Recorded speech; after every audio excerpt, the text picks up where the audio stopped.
Okay, federal representation, electorates in state and territory. Now, I sort of mentioned this before, and there's a bunch of asterisks here. In Australia, we have 151 electorates, and each one of those has one member representing those. So, and this includes various territories as well. So little islands and bits and pieces there, they go somewhere in these 151. I've got an asterisk there because that's about to change. It's going to 150 at the next election next year, at some point next year. New South Wales is losing one, possibly North Sydney. Victoria's losing one, possibly Higgins, thank you. Higgins. And WA is gaining one. So there'll be a net loss of one. So at the next election, we'll have 150 electorates. So that's all due to redistribution of the boundaries.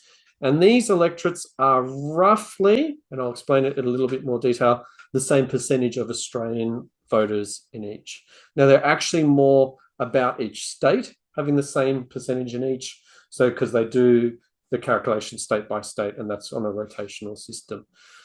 But essentially, the meaning out of this is that, and there are exceptions, Tasmania has to have at least 5 and bits and pieces like that. But the net result really is that each of these members in the House of Representatives, 150 of them to be 151 at the moment, roughly represents the same percentage of Australians.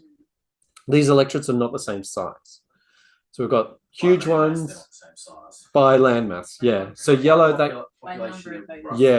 yeah. So Durack, there's, I think, 1.3, 1.4 million square kilometres. Yeah. No.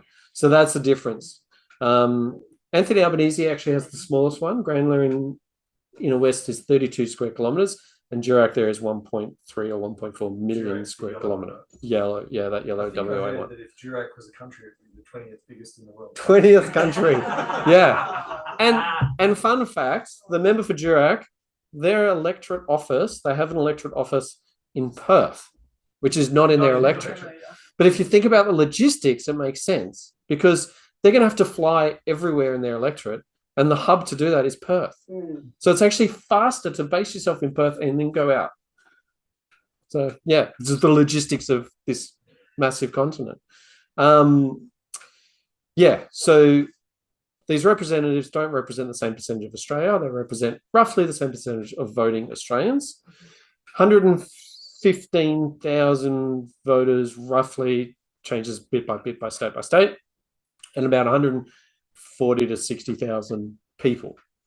And that means is that there's people in these electorates that these members represent that aren't voters. And in fact, I like to think of it as 3 groups.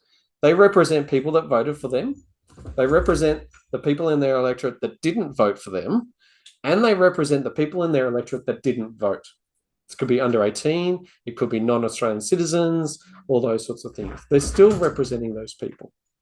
And that's something I think all members should be really remembering, is that once they're in, they're representing the entire electorate no matter what.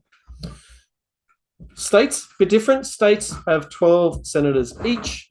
Territories have 2 senators. We're not mentioned in here.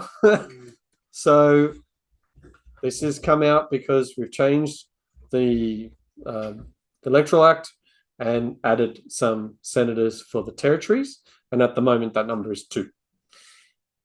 If we became a state, that doesn't mean that we'll get 12 senators, because this says that the original states get the same number of senators.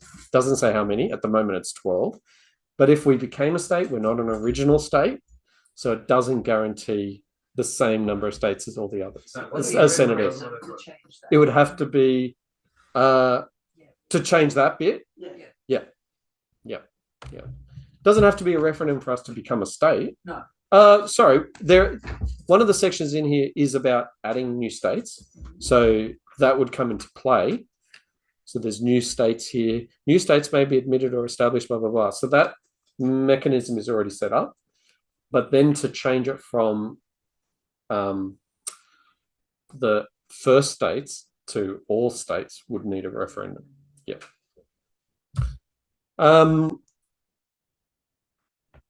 And the last point there is just wanted to mention that every person in Australia is represented by 3 levels of government: local, state or territory, and federal, except asterisk the ACT, of course.